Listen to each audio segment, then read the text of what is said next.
What's up, Arc Junkies? Welcome back to the podcast. Joining me this week is Austin and Rodney Ross. In this episode, we discuss their journey into the pipeline industry, lessons learned along the way, advice for new welders, business insights for some of the entrepreneurs in the crowd, and we also chat a bit about their new podcast. We'll get right into the episode after a quick word from our supporters. Today's episode of the Arc Junkies Podcast is brought to you by Outlaw Leather. Outlaw Leather isn't just a company. It's a team with a passion for welding and innovation. What started as a small shop with a vision has grown into a trusted name in the welding industry. Known for their exceptional craftsmanship and commitment to quality, Outlaw Leather is constantly pushing the envelope with custom designs, handmade leather welding hoods, and a variety of other products designed to make your job easier and safer. And they're not just about selling gear. They're about building a community of welders who take pride in their work. Don't forget to check out their latest offerings at outlawleather.com and use Arc Junkies at checkout to save 15% off on all their in-stock handmade leather goods and join the growing family of welders who trust Outlaw Leather. We're also brought to you by Knipex. Knipex knows the tradesmen and tradeswomen who use their pliers are more than just their job titles. Whether you're a welder, mechanic, a plumber, an electrician, or a DIYer, if you've made the investment in filling your tool bag with Knipex, you've made an investment in yourself. Every install is better. Every detail is thought through. Every never done that before is now done. For over 140 years, Knipex has been there helping you master your craft. And to take you even further, Knipex has launched 2 additional twin grip sizes. The Knipex Twin Grip is the fan favorite push-button slip joint pliers, perfect for stripped out bolts and screws. The Twin Grip offers front and side gripping. Available in the original 8-inch size and now available in 6-inch and a 10-inch model as well. Check out the new Twin Grip pliers and all the other awesome tools from Knipex at knipex-tools.com. Knipex, see how far your hands will take you. All right, you know what time it is. Fire up your machine, drop your hood, and turn me up 5. Thank you for downloading show number 360 of the Arc Junkies Podcast. You're listening to the Arc Junkies Podcast, helping you make every weld better than your last with each episode. And now your host, Jason Becker.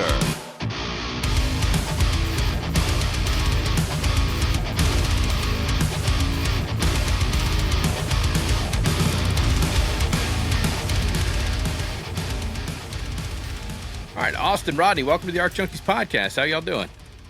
Good. Doing good. How are you? Thanks for having us. Good, man. It's Oh, yes, sir. I want to say Rodney, he posted a video about you guys starting up your podcast and tagged me in it. And I was like, oh, man, that's freaking awesome. Like, the more podcasts, the merrier. And so I reached out, and as soon as I seen it, I was like, hey, man, that's, would you guys want to come on the show and talk about it and kind of promote it? And I know, like, our schedules really didn't work out to where we could do the podcast before it came out. But at least now you got a couple episodes under your belt. So that's a good thing. Absolutely. I'm glad to be here.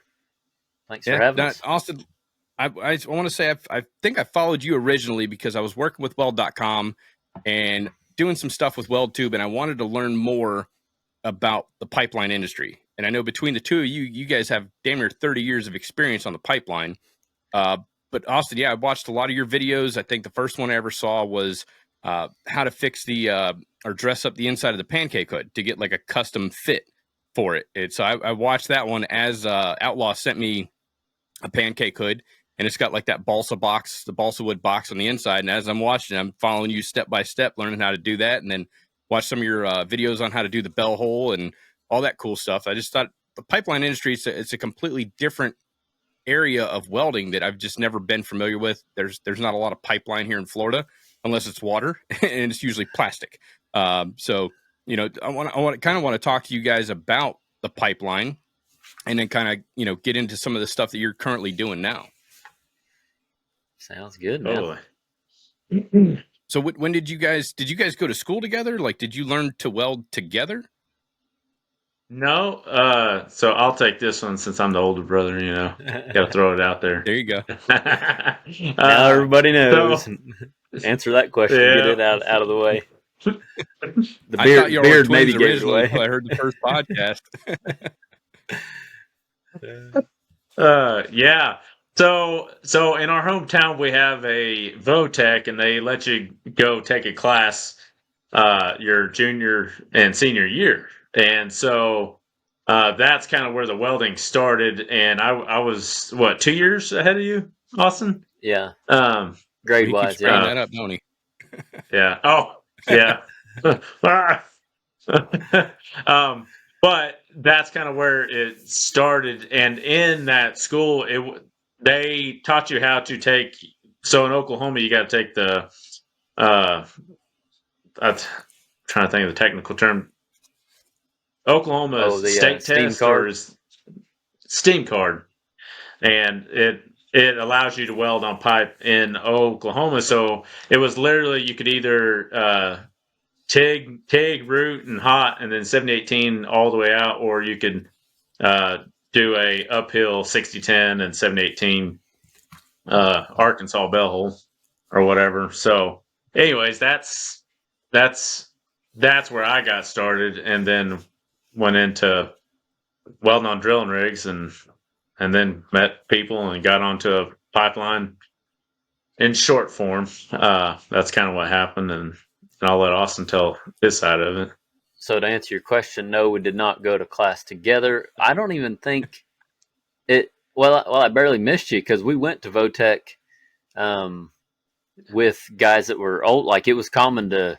Like I remember going to Votech with a guy that was a year older than me in school. So if Rodney would have been just a year, it would have been likely that we would have been in the same class. But he had just graduated whenever my junior year of high school, whenever I first started welding. But I got into welding because of Rodney. I mean, I don't know where you heard about it. I don't even remember who suggested it to Rodney, but he took it and he told me that back then, it's been how many ever years now? 16, well, probably more than that. I'm aging myself here. It's been like 18, 20 years ago. Back then $40 an hour was good to run your truck. 40, just 40 on drilling rigs, like no per diem, no nothing, like just $40 an hour is what they were paying at the rig yard in Stillwater, Oklahoma, where we grew up. And he told me that, and I was like, "Hey, I'm game. I can learn how to weld for $40 an hour." You know what I mean? Not knowing anything else, I just heard the money, and so I pursued it just like he did. Yeah, that's like what 20 years ago. That puts us at 2005.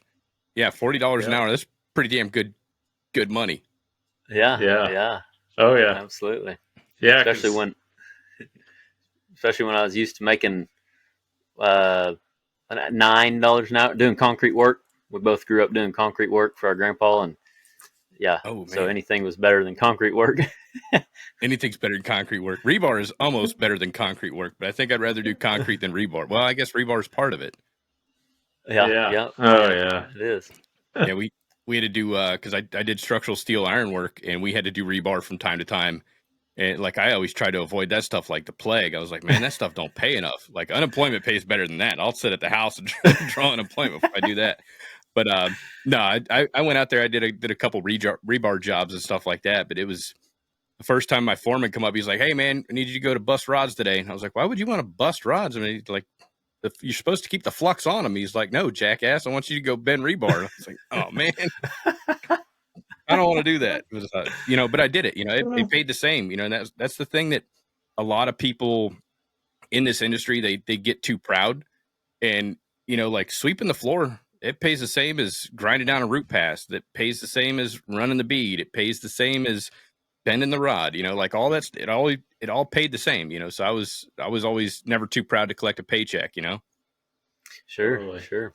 Well, that's one thing that we always kind of talk about, like, is the experience side of it, where you get a lot of these young kids that are wanting to go for the because social media is really bad about the fortune and the fame, showing the end result, and not forgetting that there's experience that comes in with starting at the bottom and working your way up, because you gain experience along the way. And like, people want the end result now without the work. I mean, not everybody, but Oh, there's a vast majority of them. I agree 100%, because like you said, people see the end and not the means. And most people, especially social media, YouTube, they don't show you what it takes to get there. They're like, "Hey, look at my awesome truck. Look at my paycheck. It's in, the 5-6 digits." And, look at my pay stub, I'm in the 6-digit range now. And they didn't just walk out of school into a brand new F-350, with a rig on the back, SA-200, and go right to the pipeline and start making $100K a year. Like, there's a lot that goes on in that little gap from the time they hand you your little participation trophy for going to welding school and you actually getting out there and putting beads on pipe. Yeah. 110, man. I used to talk a lot about that first 3 years out of high school. To me, 3 years is kind of a long time. And I imagine it is for those that are, 16, 18 years old right now going to school. I imagine they're thinking like, golly, I got to do something for 3 years before I can. And I'm not saying everybody's story is going to be 3 years, everybody's situation is different, but there was 3 years that I didn't record and didn't put on YouTube, before I had a welding truck, so totally. Yeah, but you didn't know you were going to be where you were today, so you why bother documenting that? And that's the thing a lot of people don't see is you don't start documenting that stuff till you got some success, till you got some tools in your toolbox, you got some experience under your belt, because nobody wants to hear from the guy that just graduated, the ink's still dry on his certificate paper about, how to get on the pipeline and get out there and start doing the work, right? You got to have the experience before you start sharing the knowledge. Sure. Absolutely. Yeah. That's exactly right. Now, if somebody was going to school right now, right? Because I taught welding for 10 years at the college and stuff like that. And I got a small welding program now that I teach at, that I built a school, Underground Metalworks in Orlando.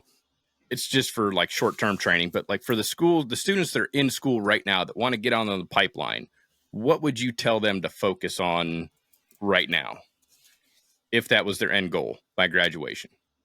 If their goal was to get on pipeline work, if they wanted to be a pipeline welder and they're in welding school right now, tell them to focus on.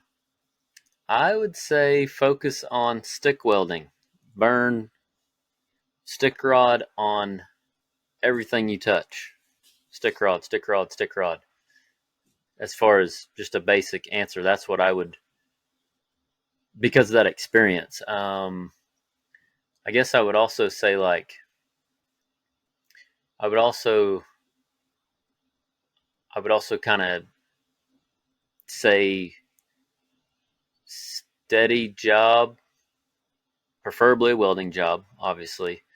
It kind of doesn't matter what it is, as long as you're getting welding experience. So really, in general, welding experience, just focus on getting welding experience and fabrication experience.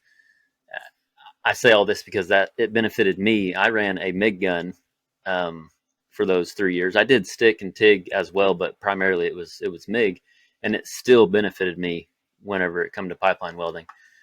So just as much welding experience as possible, fabrications experience, but just focus on getting better at, say you do have a MIG welding job, I would recommend stick welding after your job, just getting that stick welding experience. And then also, Rodney and I filmed an episode earlier today, and if you're wanting to get into pipeline work, I would also advise reading books about money management, because pipeline work, really welding industry in general, if you're traveling for work and you don't know where your next job is going to be, sometimes if you know how to manage it, I didn't know how to, so that's why I recommend it. Focus on learning how to manage your money and learn how to invest your money. Then you won't be worried so much about chasing that high paying job. You'll be more focused on that steady paycheck. That's what I would advise somebody to focus on. Especially in the pipeline world, because it, like you said, it ebbs and flows, and a lot of it's got to do with politics, the world climate, and all that stuff. So you never know. But when you're out there, when it's time to go to work, it's everybody's out there doing it, and then when it dries up, everybody's getting their trucks repoed and their machines. And I've talked to a lot of different pipeline welders that same thing. They're like, man, I wish I would have saved some money or put some money aside. That's one of the reasons I had a guy by the name of Richard Roybal on the podcast. We did a couple podcasts on financial management. Like just, start working on investments. Like right when you get out of school, let's say, you're in there, you're pulling that trigger, you're running the big gun, you're not making that pipeline money just yet. Start investing, start saving, keep your debt, very, very low. Buy used. Don't go out and buy top of the line brand new just because you're making $6,000 a week. Because, in 3 months when that industry dries up, like it's done before, like it shuts up shop overnight. It's like, sorry guys, we'll pull you out on the next one. But right now we're slowing down. Like at least that way you've got, like when I was doing ironwork, we call it rat hole. Like you rat hole money, all that overtime, you put that away so that when construction's not a booming, you still have money to rely on. You're not living paycheck to paycheck once that happens. Totally, man. It's some sage advice, especially in today's world. I mean, a lot has changed just in the last 5 years, with inflation and all that stuff. So yeah, no, I definitely recommend the focus being on money management for sure. Now, Rodney, what about you? So to answer, the money management is huge just because to follow up with that, because whenever I got started and I was working on the drilling rigs, right after high school, there was an old man that I worked with, and he went through the early 80s, and that's whenever they had the big bust. And so talking about the weld machines and trucks and everything getting repoed and at the banks, they got them all stacked up, is some of the stories I heard. Well, he was like, make sure you save your money. And when you're 18 and, you're starting off, what I'm trying to say is, like, when someone tells you to save your money, what is that? What does that mean? What does that look like? No one ever explained to me, like, what does that look like? Is it a percent out of every check? Is it multiple checking accounts? Is it, anyways, whatever that looks like, no one ever explained that necessarily. And let alone did I actually take action. But to the other side of it, because of how I got started was just through a connection, outside of the physical experience of just trying to get the welding side down. If they're wanting to physically get on a job, so then that brings up, okay, do you go on as a helper or do you go on as a welder? As far as the pipeline side of it. And I've always been a little biased that you don't necessarily need to go be a helper, because, like, whenever I got started, I was a welder. I got started off right away. Because you either got to go all in or go in halfway in. And what I mean by that is, let's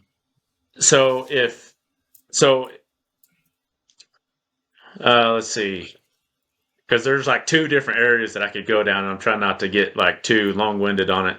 The first get long-winded, man. It makes for great content. Okay, so the two things, just so you can kind of make sure I come back to it, is the first thing is the whole whether you go out, commit to being a welder, or do you commit to going halfway as a helper? Do you go to welding school? Because there's some people that. So anyways, from the angle, if you're already in school, the likelihood of you actually getting a welding job is probably going to be slim to none as far as a pipeline job. There is opportunities out there. You just have to be at the right place at the right time and networking with the right people. If you're constantly, let's say there's a job you find about this pipeline, more than likely, if they find out that you've never welded on a pipeline, they're going to throw you a helper opportunity. If you do, you have to look at that situation and go, okay, am I getting other offers, or is there other places that I can try to apply or go talk to a weld boss for a pipeline job? Or is this my only opportunity? You take that opportunity for a helper spot, you can learn how they go about it. You can learn all the ins and outs doing it from a helper standpoint and get it from the experience side of it. The only drawback is don't try to get hired out with that same company as a welder. They will never look at you as a welder. They will only look at you as a helper. Unfortunately, that's just how it is. There is guys who have come up the ranks, been there long enough, worked for a company long enough, they finally get a chance, but it takes a long time for someone to finally go, I think you got it. I think you can, let's give you a test. Whenever I got a guy here that's calling who says he's a welder, I'll hire him. Yeah. So that's the couple different angles is networking and looking at the opportunities that you have in front of you, which way to go. So, and then there's the topic of if someone that knows nobody, then you can go down that road. Maybe Austin, how would you go about if you didn't know anybody? Because like trying to get in the pipeline industry as a welder, but not knowing anybody starting out. Is that kind of what you mean? Yeah. So like, yep. So for me, see, I kind of have a little bit different stance than Rodney as far as like whether to be a helper first or not. Because I can see both as well. I can see how it can benefit you either way. Ultimately, in my opinion, it depends on how determined you are to get somewhere, and how willing you are to, which is kind of what Rodney I think was saying, like how determined you are to get somewhere and how willing you are to take, to quit that helper job and go to another opportunity. It's like how willing are you? But at the end of the day, being a helper, in my opinion, especially if you don't know anybody, is a great way to get your foot in the door of the pipeline industry. Because if you don't know anybody, it's even harder. If you don't know anybody, in my opinion, unless you come in with a welding truck and with, your skills already up to par, you're going to benefit yourself tenfold by being willing to be a helper just to get in there in the network and start networking. So if you don't know anybody, definitely recommend being a helper first. Because really, if you don't know anybody, you may not even have the opportunity to be a helper. You might have to start who knows where. Rodney and I both had different networks that we started with. Rodney was off pipelining while I was still working at that shop job. And my first pipeline gig came from a guy that I worked on drilling rigs with. And, you know what I mean? It just happened to, well, no, it didn't. Not my first pipeline job. I was thinking of my first job, 26 hours from the house. My first pipeline job come from a guy that I knew, but at the time I didn't feel like I knew well, but he just happened to, I would say that was a connection as far as network to welding school. I knew him from welding school. Michael, Sarah, Rodney, that's who got me my first pipeline job. Oh. And I didn't, yeah. He knew me because of welding school, and he had come into that welding supply that I worked at quite a bit. And he had talked with the owner, about me, asking about my work ethic and all that stuff. So all I'm saying is people were watching me, if you're watching this podcast right now or listening to it and you're 16 years old, 18 years old, and you hear people say, somebody's always watching you, whether you think they're literally watching you or not. Like, that was happening to me looking back, because I've asked Michael, I'm like, why did you call me to come test 2 hours from the house, like on a pipe job? I was like, why'd you call me? And he told me, he said, because every time I went into Stillwater Steel and I talked to Joe, he was always talking about how good a hand you were, this, that, and the other. And so I just, I needed a welder. So I called you. So I was like, whoa, I didn't see that coming, but so it's true. People are always watching you, and they're seeing, people are talking and whatnot. So as far as advice on how to get into pipeline work without knowing anybody, make it your focus, man.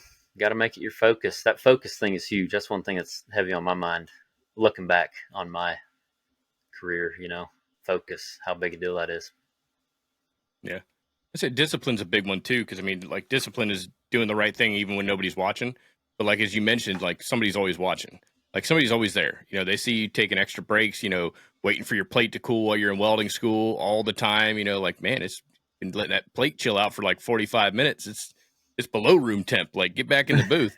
Yeah. People are continuously watching, and whether it's your welding instructor, or, somebody that's coming in or somebody that's getting ready to graduate from the welding school, they get out, they need a hand. They're going to find the kid that was the hardest worker in that class.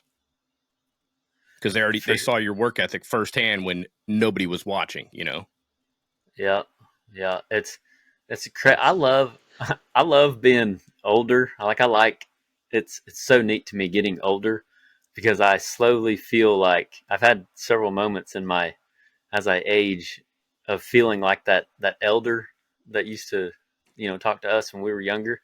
Hmm. It's like it's crazy because looking back, it all just makes more sense whenever you hear these things like they're watching, or it's like because as somebody that has experience and that's been through everything, and you almost have like a broader view of life, and so it's like you can see what they mean by like even the term like actions speak louder than words. Like you can tell the student, like you said, the student that wants it in welding school. You can just literally, he doesn't have to say a word. You can just tell Hmm. by the way he acts, and I just I'm just fascinated with getting older and getting that broader perspective on life, man. It's so cool. It's so neat.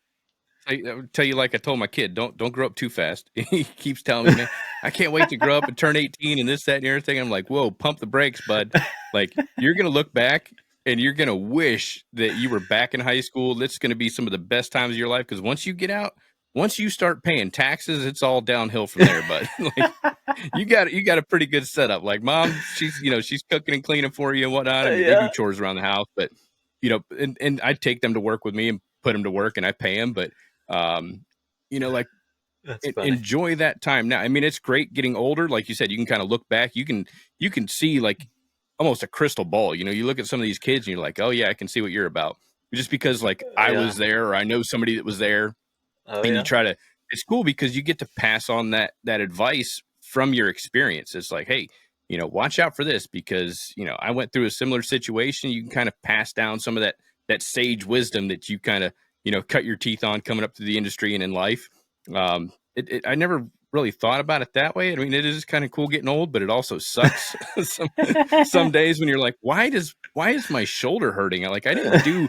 Oh, that's right, I sneezed yesterday. Yeah.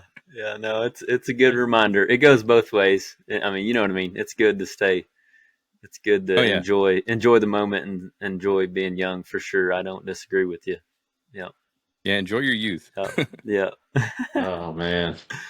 What was it that caused you guys to kind of get out of the pipeline industry? Was it because, work kind of dried up and got slow? I mean, like if it does pop off here in the next couple of months, are you guys like right back on the rig?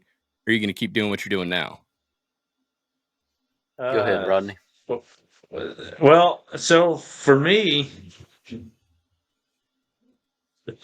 uh, because it was right.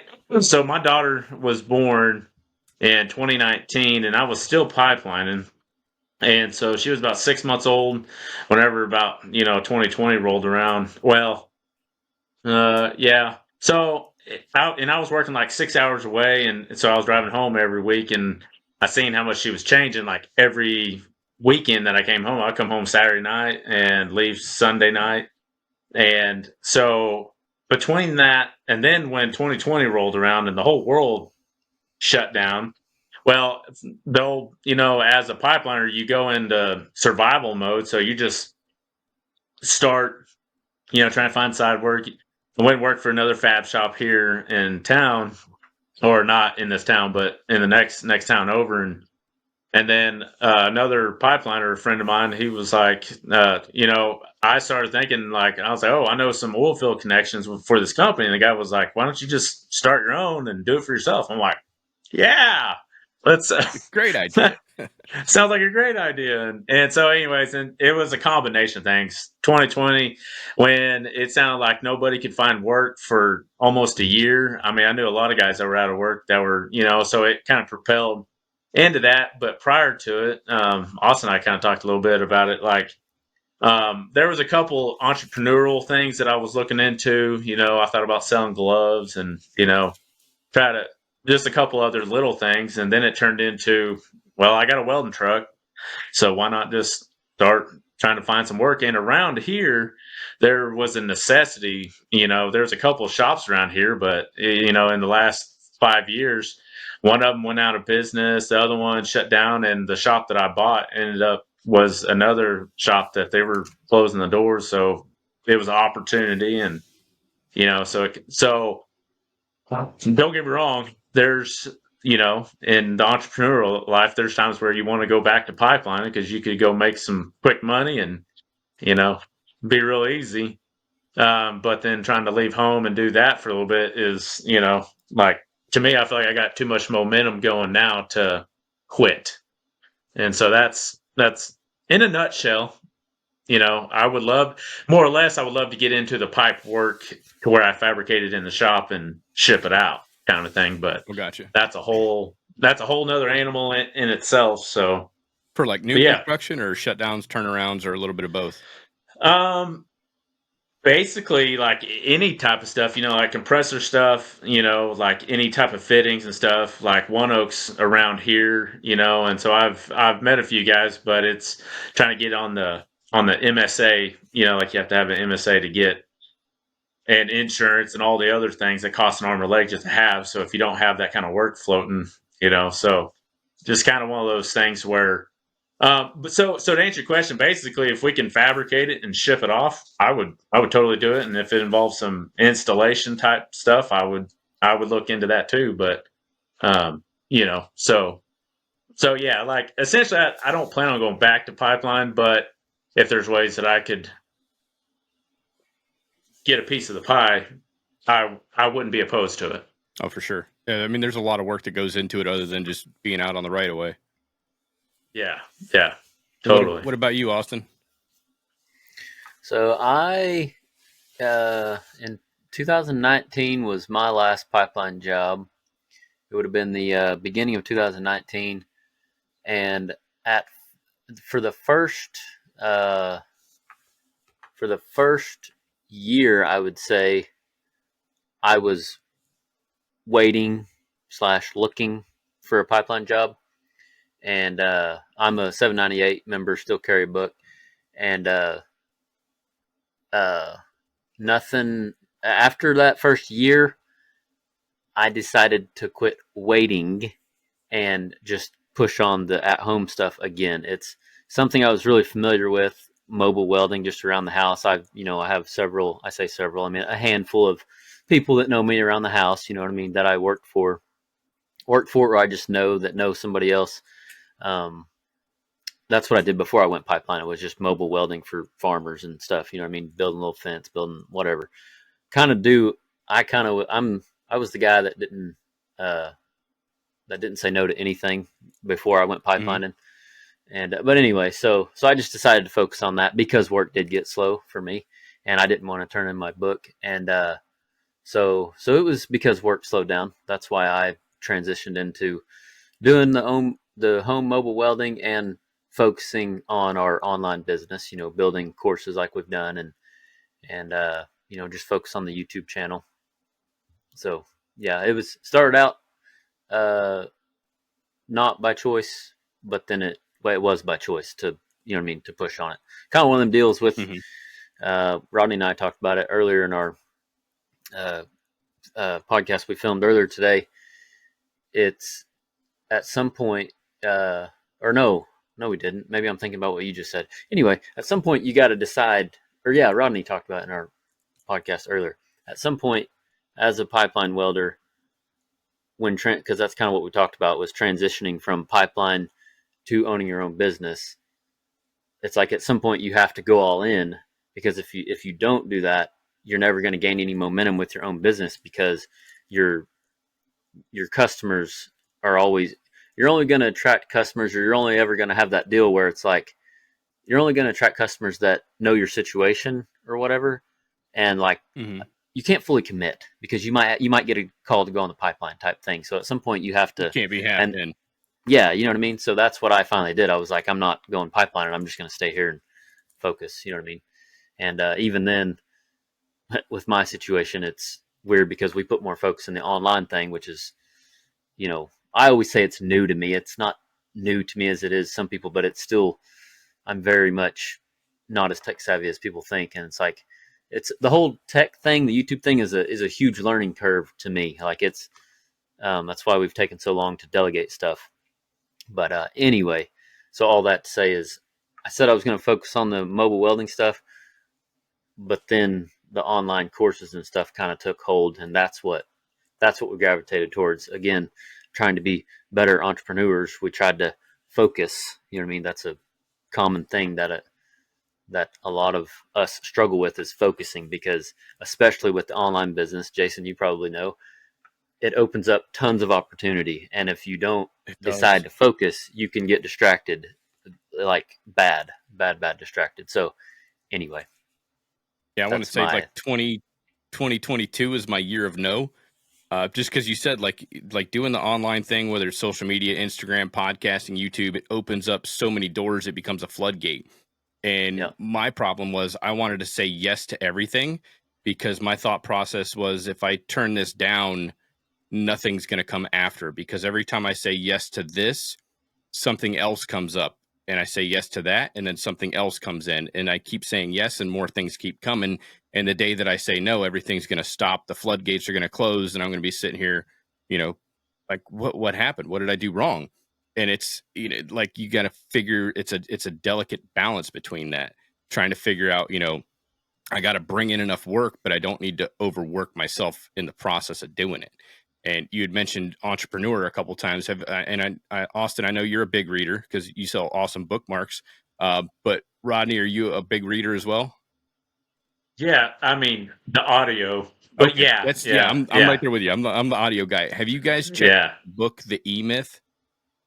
Yes. I heard about that on Kevin Johnson mentioned it on one of his podcasts. I think that he did with Yeti Welding.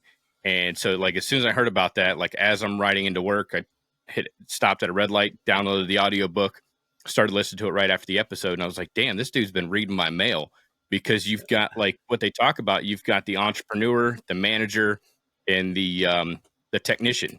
And like all three of us that are, on this podcast right now, we're the technician. Like, we can do the work.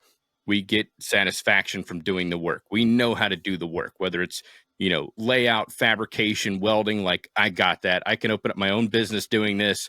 I don't need somebody else telling me how to do it.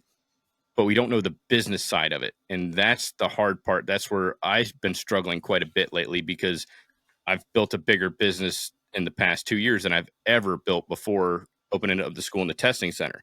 And Rodney, we were talking about it before we hit the record button. Like, you end up wearing so many different hats, like, you're the accountant, you're the maintenance tech, you're the installer, you're the fabricator, the welder, the detailer, the estimator, and like all these different things. And you're like juggling, squirrels, and like trying to keep up to date with everything. That's been the hardest part. Well, so for me, I'm still working on, so as far as the delegation side of things, and especially, so one thing that Austin and I kind of talk about, and that we talked about it, was it our first episode podcast about the delegation or the planning and stuff? Yeah. Probably, yeah. Yeah. So long story short, Austin came up this summer to help me out, help out with some projects and for the TV show. But through that, realizing, I guess where I'm going with this is I've had to learn how to put in some systems in place for, so like when Austin was here, trying to learn to delegate some stuff. And while he was here, he had, was like, I need a list of all your projects so I know what's going on. And I was like, okay. And, because my mother-in-law, me and her always have a meeting every Monday just to kind of go over the week, the projects, and just implement. So that was one thing I implemented, was setting up a weekly team meeting. And that's whenever Austin got here, we were having one, and he was like, I was mentioning a project, she was mentioning a project, and he goes, so where's your sheet, or where's your stuff at? And we're like, we've kind of got something. And he's like, I need a list of everything. And long story short, I had a 2-page list, and then we built like an SOP out of it on how to go from an estimate to the project design to the project proposal to the work getting done and invoicing. And we call it a project status SOP. Okay. I've been putting in more systems. Long story short, where I was going with that is because while Austin was here, that spiraled a like realizing that we got to have some sort of a project management, some sort of a organization all the way down in the shop. Like we started like organizing the shop, like at Christmas time, it was super slow. So I had the guys like, because when I bought the shop, it was just, I took over a bunch of extra junk that was there. And so we started organizing. And when Austin was here, we looked at a few different things that we could do to improve the flow and, all the way from material to the work getting done. And so just trying to put systems in place to help delegate to where one of my guys, Howard, I have him on Thursdays go through and give us a inventory check for consumables so that because I'm a dealer for air gas. And so we always get bottles in, like on Tuesdays when they deliver. So Thursdays I have them go through and check, see if we need anything, bottles to consumables, so on and so forth. So just trying to delegate some of that to the guys moving forward. On the front end, I've been trying to rely more on like my accountant, to try to stay up on top of stuff more on a monthly basis is the new thing that's started trying to do. So yeah. Damn. So you're doing fabrication, you're doing install, and you've got your welding distributor. Try. Yeah. I've kind of put a pause on the distributor side of it. But that was part of buying the shop was Airgas they only let one dealer in the town. And so I was like, I want to take it because I'm, trying to build a welding supply of some sort. So, that shop that Austin started in, that's kind of what I'm trying to model after. It had a supply and a fab shop. Oh, gotcha. So trying to be versatile. Yeah. Have you looked into like there's different systems out there? I know going back to Kevin Johnson, he recommended JobTread because I was looking for something very similar. But like the work I do is kind of unique. It's hard to find an audio book on like running a testing center. I'm trying to figure that out. And like all the systems that seem to be available are for fabrication and install companies. But JobTread is something like you were saying. It's so like you can do all your scheduling in there, your bookkeeping, delegation. You can see exactly where you're at from the time that the customer wants you to bid on a job. So like that falls into one part of that workflow. Okay, what's the next step? Okay, we need to follow up. We got ROIs on the print. We got to review the construction documents. Like so it follows everything from the beginning of the project all the way to the end, invoicing. Delegation, all of your prints are on there, like everything. So like you have an employee in the shop, he can go over there, he can log in, he can pull up the print for what he's working on, whether it be install or fab. Like it's got all that stuff, which is way more gas or way more horsepower than I need. But that might be something you want to look into. Sure. What's that called? JobTread. JobTread? Yeah. So it's not super expensive. But I think it's a monthly or an annual fee. I'm looking into a program called Odoo, ODOO, which is something similar, but I guess it's kind of like a la carte. So you pay a monthly fee, and it works with it'll work with your phone, it'll work on the computer, it'll work on a tablet. So that way I can it's kind of like the Apple products. I'm a big Apple dork. It's got like that. I can start something on my iPad and pick up with it, walking out the door on my phone. And then when I get to the office, I can log back in and transfer it back over, whatever. Everything kind of follows and flows.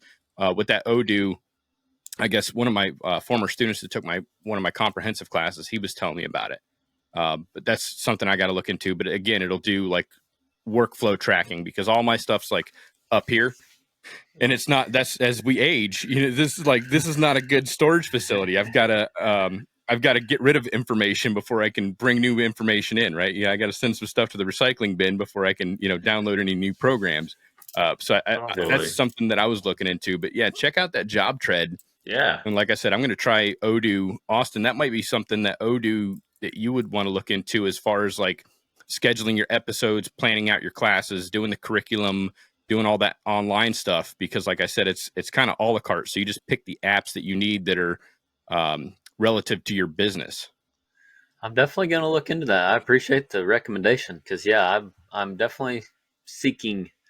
Uh, Speaking of delegation and trying to organize in business, yeah, the many hats. Definitely looking to get a little more organized for sure because it's a little hairy right now.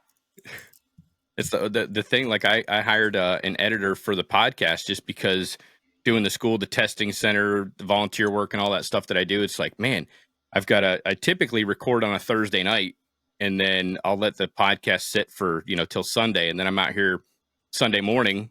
I'll get out to the studio, and it's like, okay, now I got to do the intro, I got to do the ads, I got to edit the podcast, I got to splice it all together because I got to have this thing posted by midnight tonight because it drops first thing in the morning on Monday. And so I've been doing that since 2020, and it's just a vicious cycle. And there's been a couple of times I've banked a few episodes. Didn't like spring break when I was working at the school, I was like, oh man, I got a week off from the school.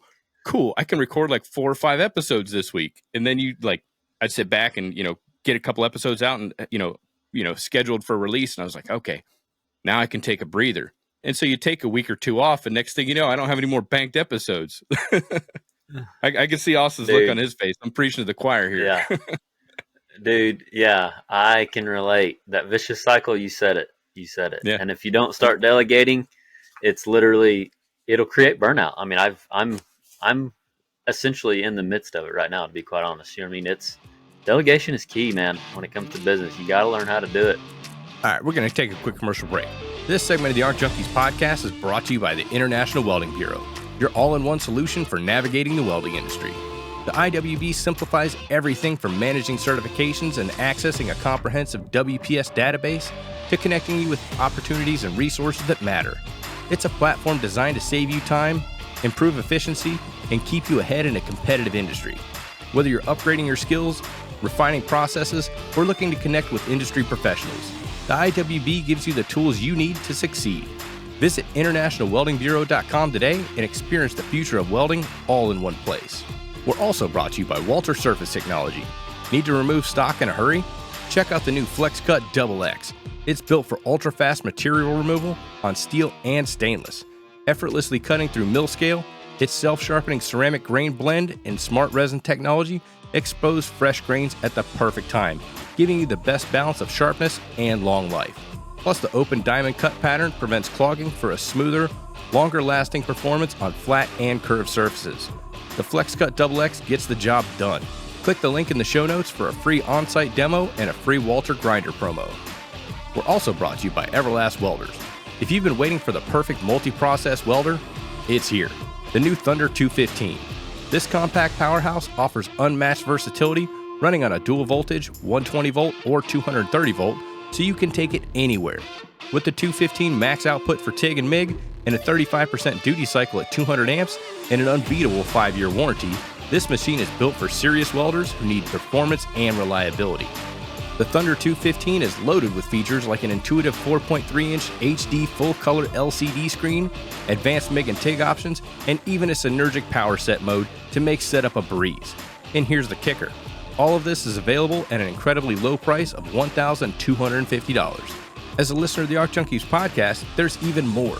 Use the code word Arc Junkies in the comment section at checkout, and you'll get that free Nova foot pedal and TIG torch upgrade when you buy any machine that comes with a stock foot pedal. Don't miss this awesome deal. Head to everlastgenerators.com and grab the Thunder 215 today. Your next welding project deserves it. Everlast Welders. Weld mean, weld green. Now let's get back to the show. You don't want to let that baby go. Like, that's my responsibility. Nobody can do it as good as I. Like, I had the same conversation with Jason and Miranda from Chason Smoke, and he recommended the book Buy Back Your Time. So as soon as we hit stop recording, I went over to Audible. I had a credit left for the month, and I was like, boom, buy back your time. And it's like halfway through that book, I was like, damn, this dude's been reading my mail too. So like, I got like all these people have all this experience, and like here I am, like just treading water for days. And I've come to the realization that I need to hire somebody. So before I went to the Inspection Expo conference last week, I finished that book, and I was like, okay, when I get back, one of my critical tasks is to hire somebody, most likely part-time. I'd like to find like a welding student in a nighttime program close to Central Florida that I could say, hey, come into the shop tomorrow. I need help doing X, Y, and Z.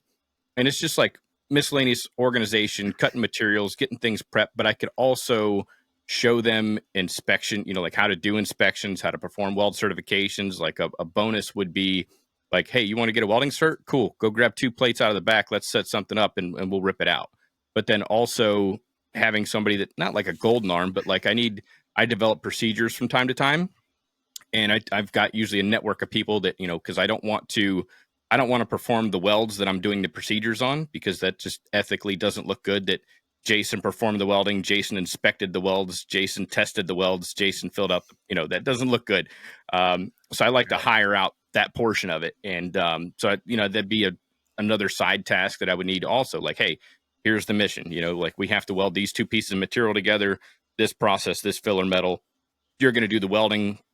And I can teach and instruct still as they're doing that. But I'd like to find, somebody that's young and hungry and wants that knowledge. And obviously I would pay them. Like, I don't want to like anybody to work for free, but I can't keep somebody busy 40 hours a week. But that's something I would like to delegate and kind of get that off my plate. And that'd be a good, first step for me.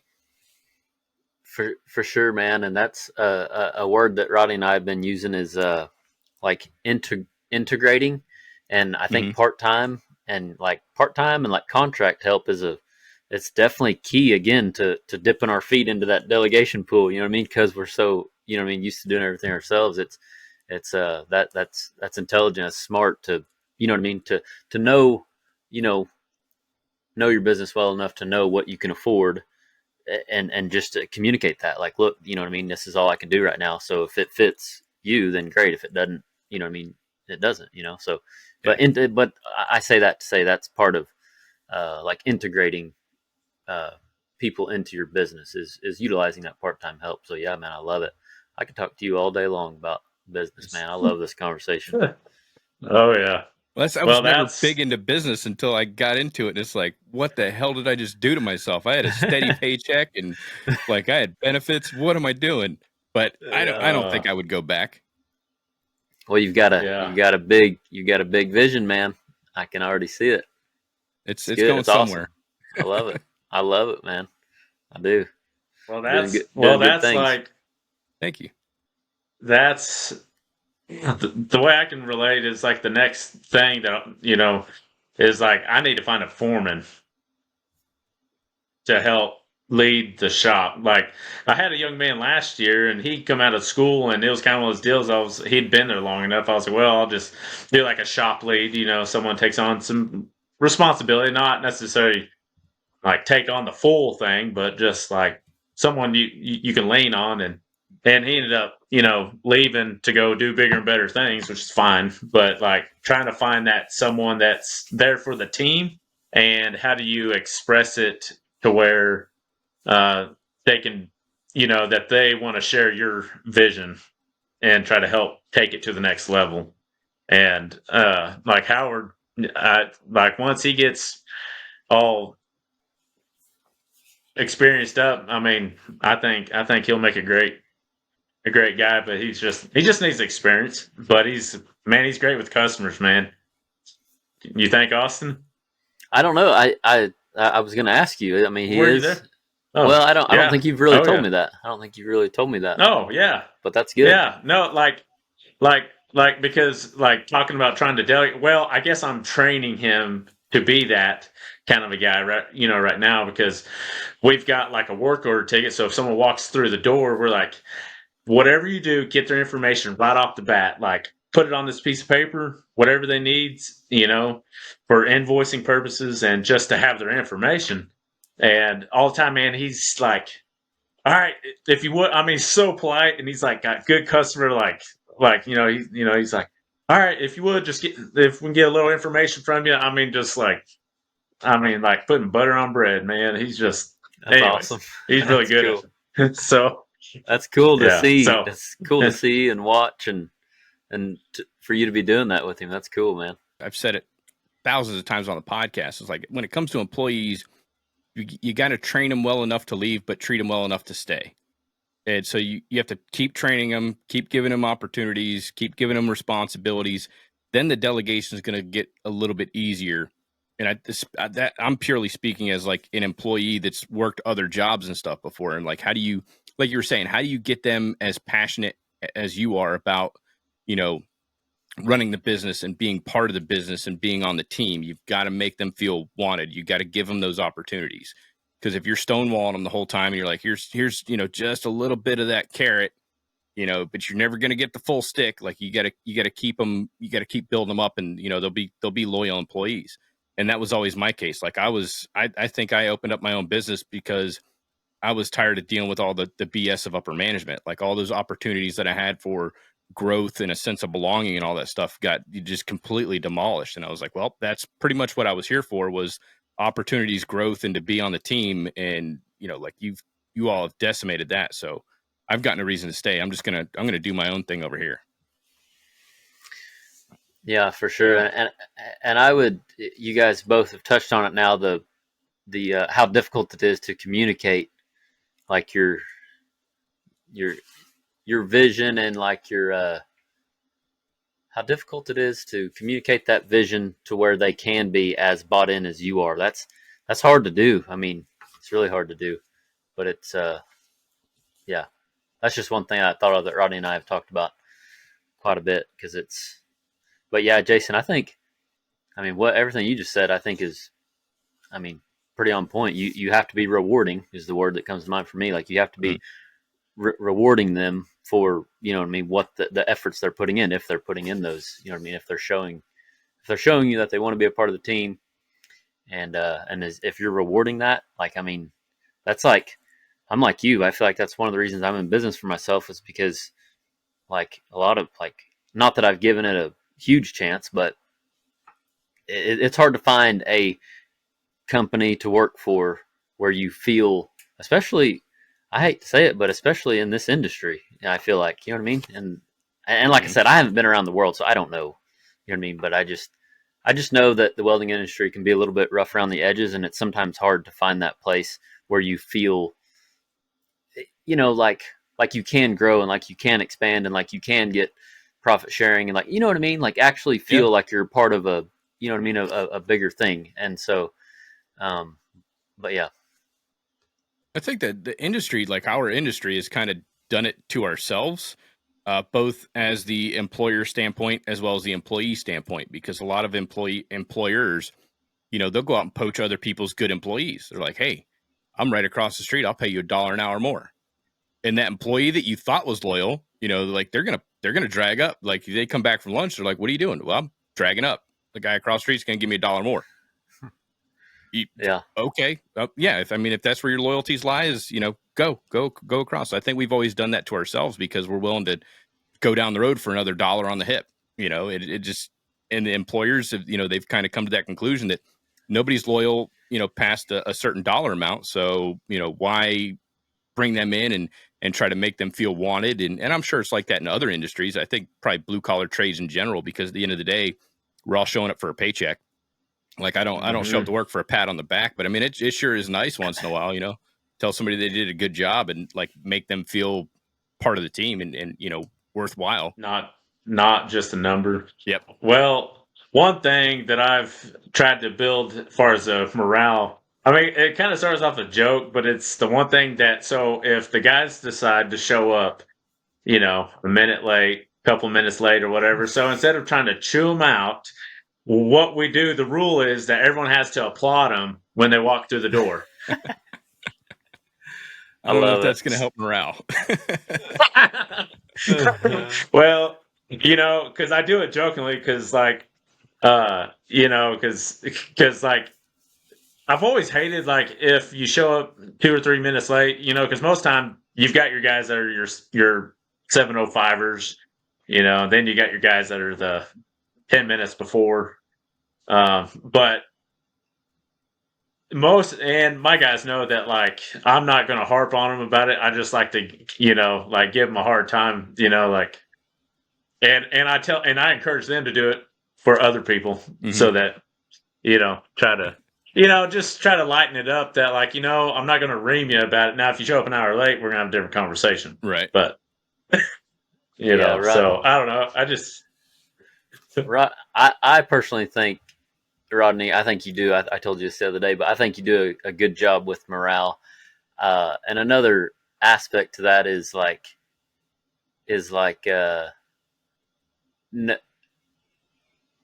knowing your guys well enough and knowing that they have the attitude that you want in your shop and like the work ethic there. If the good attitude's there and the work ethic is there, I feel like some of that, as long as it's not very often, you know what I mean? At some point, Rodney and I talked about this the other day. At some point, you do have to, you know what I mean?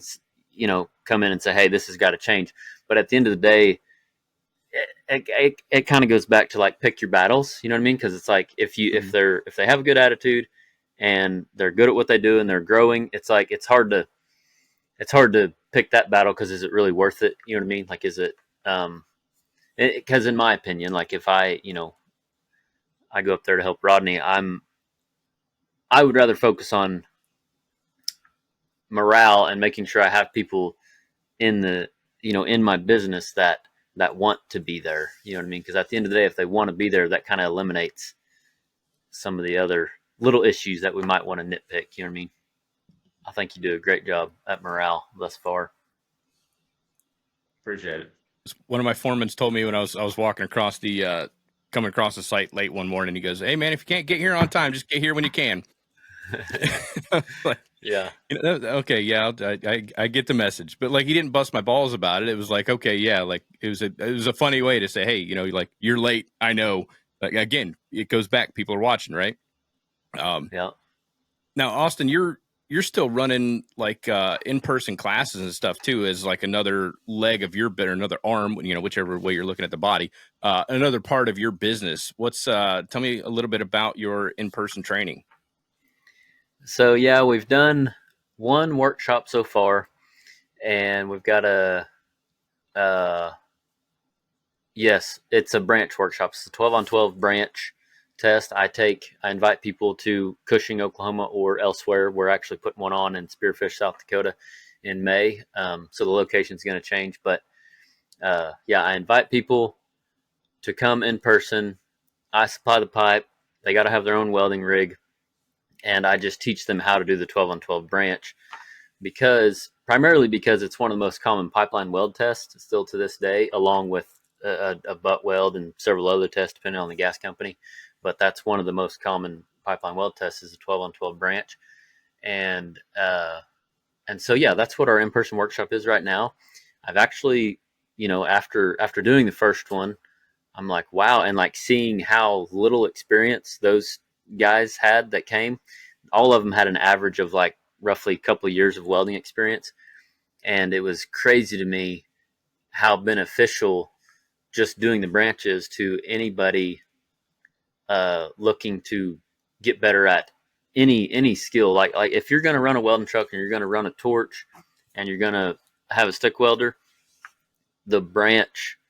just doing the branch test is a good activity in general, whether you're going to be a pipeliner or not. It was crazy. Like I normally wouldn't have thought about that until I was to put on a workshop over it. Cause I was like, this is crazy how much they're learning just by doing this. You know what I mean? Like this is a all around well-rounded like thing to do just to get better at, stick welding and running a torch. So if that's, if you're wanting to do heavy equipment repair, if you're wanting to do, cause you got to fit it.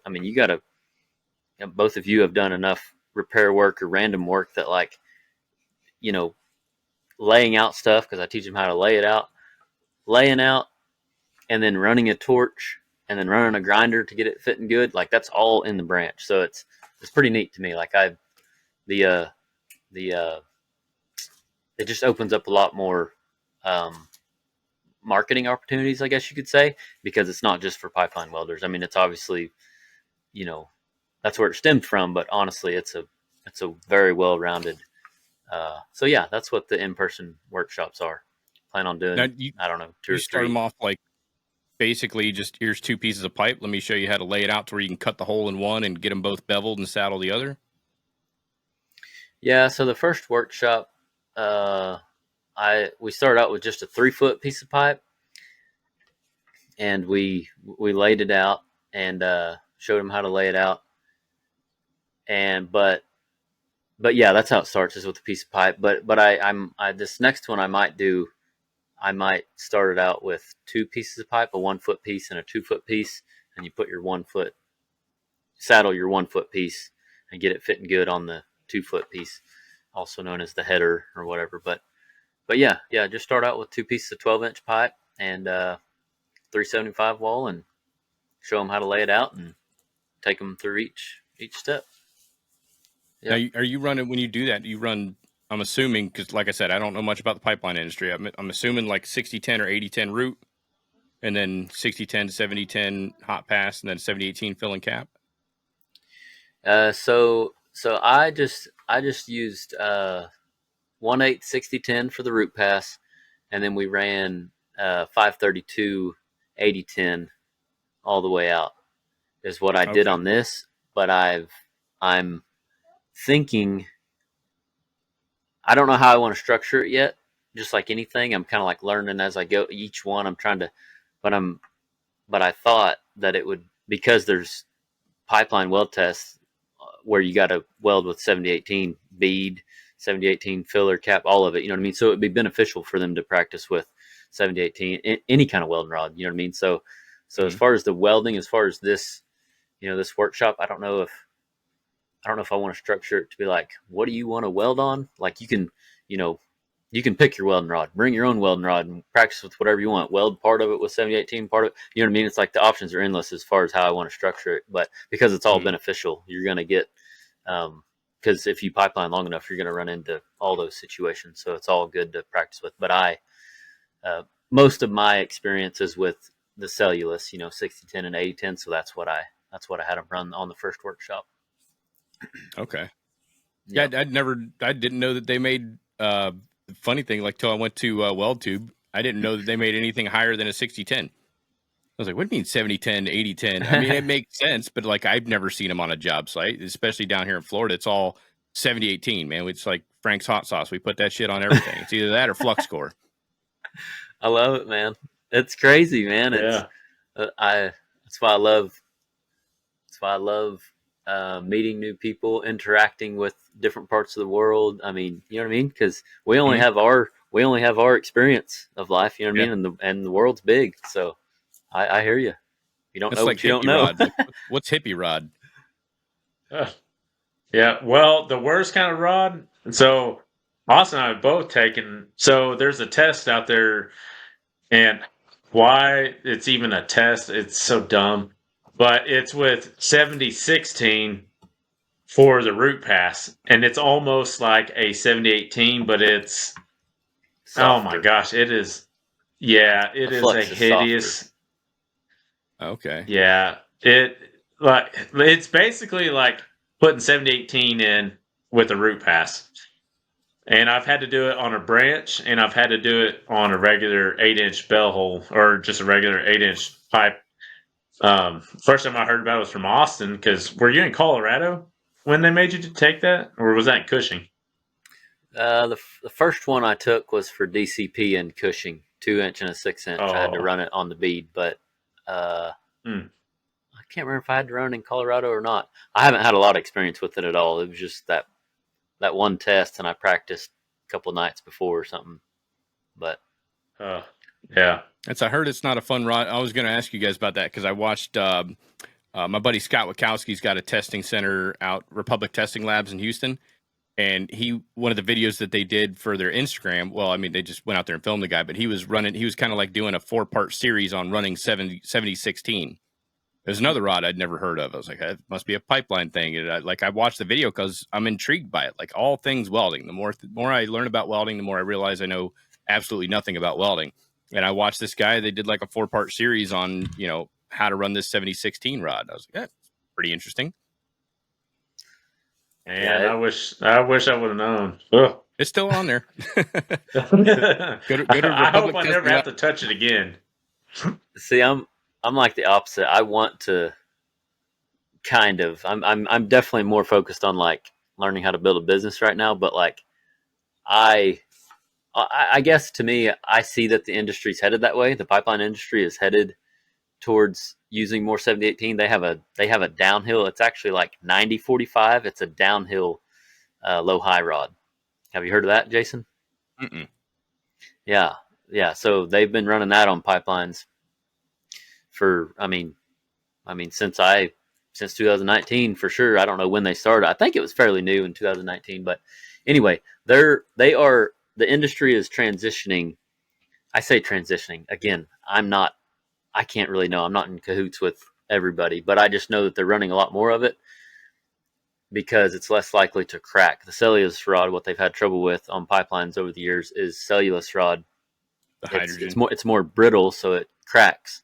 So that's where they're having trouble on fittings and stuff too. So it's like, these bigger gas companies like Enbridge is a big one that has you take the test with 7016 and all these low high rods. It's because they're big on safety, and so the more gas companies and stuff that take on this safety and it's because the world we live in, it's going to go to that. So for me, right, if I was to be in the industry, I would want to get better at running it because, again, making myself more valuable. And you know what I mean? It's like, so I want to get good at it, but it's, I can definitely understand Rodney's point of view though, because that's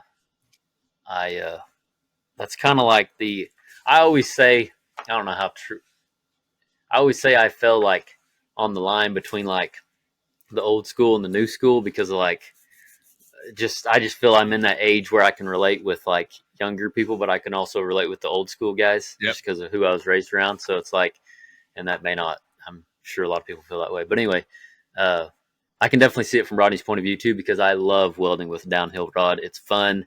It's what I know. It's easy. And there's a lot to learn just in that. Like I tell people all the time, I've pipelined for 8 years, but I felt like I was just getting started. And primarily what I welded with was downhill rod. And I was learning stuff every single day that I made a weld. And I just absolutely loved it. And there was more learning to do just with that rod. And I absolutely love welding with it. So I could spend my whole rest of my career welding with just downhill rod and not fooling with any of that, messing around with that uphill stuff. Yeah, messing around with that uphill stuff. But if I was to do it as a career, I would want to make myself more valuable and I would want to get better at it, Yeah. I would totally agree with that because that was the one downfall. Now, because like in my pipeline career, like I never had, like I started off in a refinery as just a regular stick hand, but then, I've got connected with a guy that was on a cross country pipeline, and then all my network was all downhill pipeliners, and I had a couple guys that did refinery work as far as doing pig work, as far as doing heliarc. My very first job, the friend of mine that took me under his wing whenever I first started, he was like, "Dude, you need to learn how to heliarc, and so that you can be versatile, be a combo, and you'll be more valuable." And I never had to actually fall back onto that. There's a couple times where I wish I would have had it, but I never was in a situation where I had to. But it was one of those deals that when work got slow, I was like, "Oh, I do kind of wish that, but I didn't have the resources or the people to try to learn from either, to where I absolutely needed it. But I stuck with the resources that I knew, so I kept my circle here if that makes sense. Like not that I wasn't willing to, but yeah. I mean, aside from YouTube, it's hard to learn new things that your current employer aren't implementing right then and there. So if there's another process that's more popular on down the road, if they don't have that in your shop, it's not happening. Unless you want to go to the local Votech and hopefully they teach it at nights and your schedule meets up. But if you're out on the pipeline working 7/12s, like you're not going to school after work. Like that's not happening. So like you really don't have any other way to gain that knowledge and experience other than YouTube University. But then you got to kind of like consider the source. Is this person reputable? Do they actually know what they're doing? I mean, is this information they're spitting, is that correct? So it's hard to learn new things if you're not like already in that industry, or your current employer isn't practicing that. Absolutely. That's very valid. That's so true. I'm glad you brought that up, Jason, because as somebody that doesn't, like, if you're pipelining all the time or you're doing this type of welding all the time in certain shops, like when do you you literally have to, a guy would have to be intentional about wanting to learn something new, because even watching a YouTube video, at some point you gotta go burn the rod and you know what I mean, get experience doing it, and so, and that can be hard for some people. Some people may not have access to. That's one of the things that I don't even see the value in it, because my world is not welding every day. But like having this conversation, it makes me realize how valuable it is to be a part of the 798, because granted, I'm an hour from it. Not everybody's an hour away, so it may not be as good for everybody. But like being a part of the 798, I can literally decide whenever I want to dedicate a week, 2 weeks, maybe half a week here, half a week there, whatever, to go down there and learn pretty much anything I want to learn. That downhill 7018, that 7016 bead, TIG, I can literally go up there and learn any of that to, you know what I mean? Or if I was pipelining full time, for instance, if I know I'm going to be laid off for a month or two, I can literally plan a trip to the hall, instead of it. Hypothetically, if I wasn't from an hour away, if I was from 20 hours away, I could plan on going to the hall for that month off and spend that whole month getting better at some TIG skill. That way I could go get a single hand job to get by. Like, you know what I mean? Like but not everybody has that opportunity, So I'm glad you brought that up, because it's valid. You know what I mean? If you're working in a place all the time, it's kind of, some might say it's debilitating. If you're not, you got to be super intentional about, making yourself more valuable. If you're in a situation where you got to be at work 6 days a week and you're only, doing the same process over and over again. So I'm glad you brought that up. Yeah, because I mean, a lot of companies, they don't want to invest in technology, even though industry is moving that way. They don't want to invest in that, so it's really hard to train yourself up good enough to go take a weld test somewhere else for better opportunities if you don't have access to that equipment, that training, and all that stuff. I'm glad you brought up the union. That was one of the things that I really valued, because I was a member of the 808 Ironworkers here in Orlando. I got laid off one time, and it wasn't really a layoff. So we got slow on work, and they gave me the option. They said, we can lay you off, give you your 2 checks, and you can go down to the hall, sit on the bench, and they'll put you back out. Or you can take a couple days off, and we'll call you when work picks back up. I was like, that sounds like a pretty good idea. I'll just take a couple days off. So during that time, I went to the hall and I practiced welding, and I got the first time I got laid off, I got my 3G unlimited, went back to work, and probably like a month or two later, they're like, hey, we're slow again. We'll give you the same offer. You can either, take a couple days off, or I'll just give you your 2 checks. It's up to you. And I was like, I'll, just give me a couple days off. Call me back when you need me. I'll go back to the hall. And I went back to the hall and I knocked out my 4G unlimited. So when I came back, I was now 3G, 4G certified. I was a lot harder to lay off the third time around, because every time they laid me off, I came back with a new skill set. But not everybody's got that option. If you're out there on the pipeline, you get laid off from one job, or, this shutdown's over with, and you're waiting on that next shutdown. Like, if you don't have the equipment back at the shop or the house, like, how are you going to go get that practice? How are you going to get that education, that knowledge? You're not. I mean, unless you know somebody that, between the 2 of you or 3 of you, that you guys, okay, you got the machine, I'll buy the rods, you get the material, we can all get together. And then, Joe over here, he's been doing this. He's going to give us a couple sessions. I don't know how often that happens in y'all's industry, but that's one way it could possibly work. Well, so the guy that taught me how to take the branch test, and because that's where you learned, Austin, wasn't it? From Jimmy? I don't think I learned it from Gibson, John Gibson out at the Votech. He showed it to me one time. I don't think Jimmy ever actually. I'd have to ask Cayman, but I don't know that he ever actually. Yeah. We made some normal welds with him, but I can't remember if he ever taught us the branch. Okay. I could be wrong about that. I'm not sure. But anyway, sure. Go ahead. So like whenever I first started pipelining, the first few jobs I had, I didn't have to take branch tests. And after hearing a few different things, people were like talking about this branch test. I was like, what is this branch test? So like whenever I started, I knew nothing about pipeline at all. Like nothing.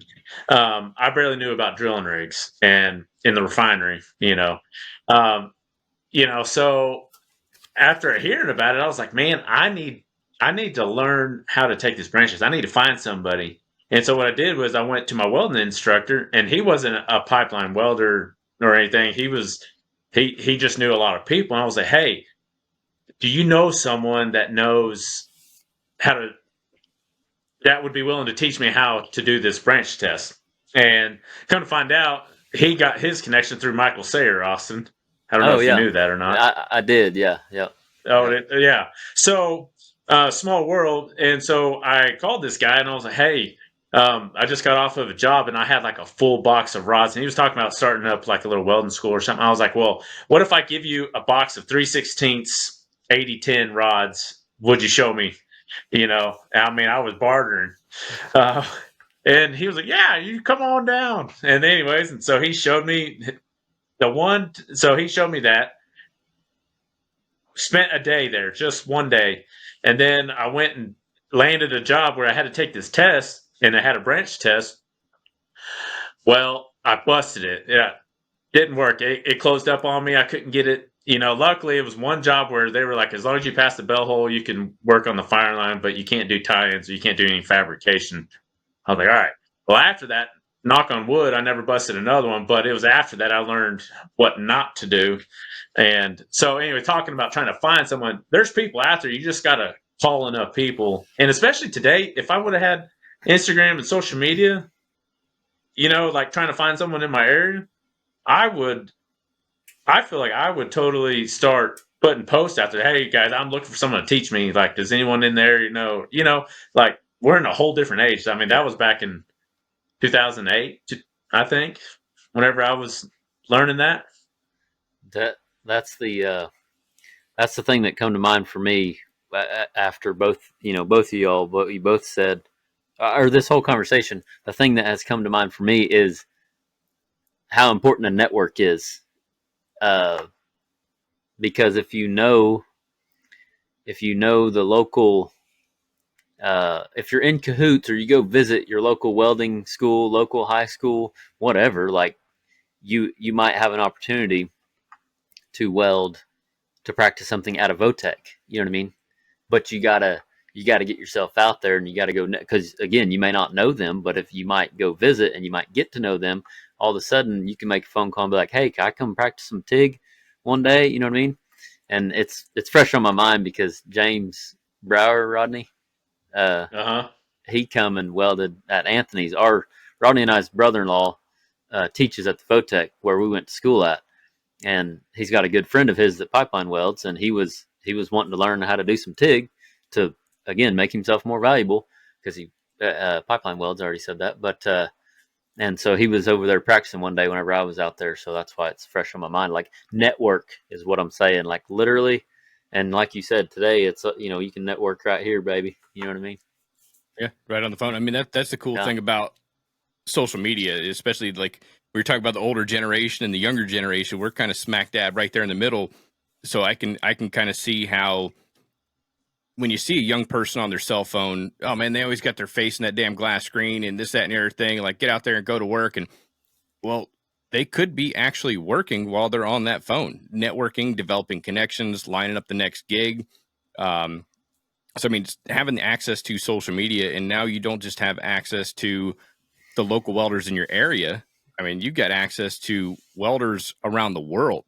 Like, I've talked to guys out and like, hey man, you guys are over in Australia. How are you doing this? Like, talk to folks in Germany, England, Oklahoma now, like all over the place, just anywhere and everywhere. Texas. Like, I've reached out to all kinds of people. Like, you see something on Instagram, you're like, hey man, how'd you do that? And 90% of them are willing to share that information. Yeah. And it's a really cool thing. And like you were saying, like, pop into a local Votech. That's one of the things that I kind of do at my school is I open it up for booth time. Like, I had a kid coming down, I think he was from like South Dakota. And he's like, hey, I just got out of welding school. Like, I'm applying for this job out there in Titusville. And, I just need a place to come in and practice for 2 days doing gas shielded flux core. I was like, cool, man. I don't have a class going on that week. Like, pop in, like, I'll do booth rental, and it includes all the rods and wire and filler metal and stuff like that. So because I see that need. And then, was it last or 2 weeks ago? Like, right before I went to the IEC conference, I had a guy call up. He's like, hey man, I've got 2 guys. I want to schedule them for a stainless test. And I was like, okay, cool. No problem. Like, stainless pipe test. Got it right here. No problem. I got a WPS come in. We'll test them. He's like, but they need some practice and instruction before they come out. Like, they're pretty good, but like, I want to make sure they can pass this test. And I was like, I can't test anybody that I train, like the ethical reasons and stuff like that. And I said that, and I'm not like, I am like the world's okayest welder when it comes to stainless steel pipe. Like, I might be able to get it. I might not well enough to teach somebody. I said, but I have an instructor that I know that I'll give you his number. you guys can work out a deal and you can use my shop. So I called my buddy up. I was like, hey, give this guy a call.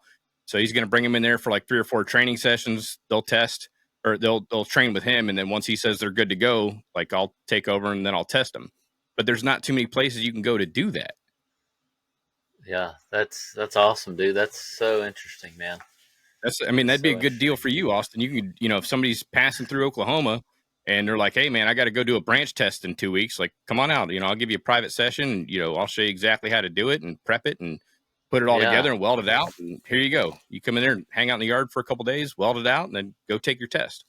Totally, man. Where are you located in Florida? Orlando, Florida. Like 25, 30 minutes from all the major theme parks. Awesome. Is that where you've lived for a long time, or how long have you lived there? Well, so we moved down to Florida back in '89. So I was like 6 at the time. So I've been here, do the math. It's a lot. I'd have to take my boots off and count my toes, but yeah, I've been here since '89. Awesome. So practically Floridian. And like I say, Orlando, but like I'm 40 minutes outside. I'm not a city mouse. I like the country, but there's certain things in the city that I need. Like that's where my business is, so like I'm far enough outside in the country to where I can get to and from work. It's not too bad of a commute. And I can get into town, get everything that I need and like come back out to, not necessarily the country. I'm not too far into the country, but it's a good spot. Yeah.